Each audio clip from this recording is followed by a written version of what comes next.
आप सभी भाई बहनों का धर्म दर्शन की ज्ञान संदेश कक्षा में एक बार फिर स्वागत है। आज की चर्चा बुद्धि को लेकर करने जा रहे हैं, क्योंकि ये भौतिक माया प्रकृति त्रिगुणात्मक है। तमोगुण रजोगुण सत्वगुण की स्थितियां बनी रहती हैं। शास्त्र बार बार कहते हैं सत्संग करो सत्संग करो, क्योंकि बिना सत्संग किए बुद्धि भी सात्विक बन नहीं पाती। सात्विक बुद्धि का ही मन पर नियंत्रण होता है, मन को सही दिशा में लगाती है, शास्त्र सम्मत कर्म करने को एक निर्देशित करती है।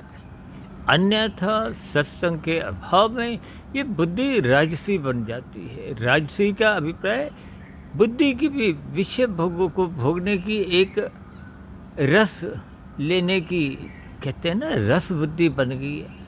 यानी कि मन और बुद्धि दोनों की ही 5 भोग्य विषयों में भोगने की एक लत सी पड़ जाती है। और यही लत पड़ते पड़ते जब बुद्धि तामसी बन जाती है, तामसी बुद्धि का अभिप्राय जब मन का नियंत्रण बुद्धि के ऊपर होने लगता है। जबकि तकनीकी रूप से तो बुद्धि मन का बॉस है, मन उसके नियंत्रण में रहना चाहिए। लेकिन जब मन बुद्धि को अपने नियंत्रण में रखता हुआ कानून का उल्लंघन करवाता है, छल कपट ठगी अनीतिगत कार्य करवाता है, ये सभी स्थितियाँ बुद्धि के कारण ही सफल हो पाती हैं। और बुद्धि को मन अपने अधीन कर लेता है। इन सभी स्थितियों में कानून का उल्लंघन भी होता है, शास्त्र विरुद्ध पाप कर्म भी होने लगते हैं और फलस्वरूप कर्माशय बिगड़ता है, संस्कार बिगड़ते हैं। इन सभी स्थितियों को आप भी चिंतन करें, ताकि श्रद्धापूर्वक सत्संग हो, ब्रह्म मुहूर्त में उठें, शास्त्रों का स्वाध्याय करें, गुरु के प्रवचनों को सुनें। ऐसी सात्विक शुभ स्थितियाँ आपके भी बने।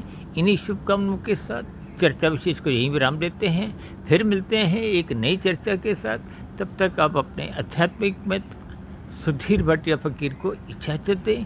वीडियो विशेष को ध्यानपूर्वक सुनने के लिए आप सभी भाई बहनों का बहुत बहुत धन्यवाद।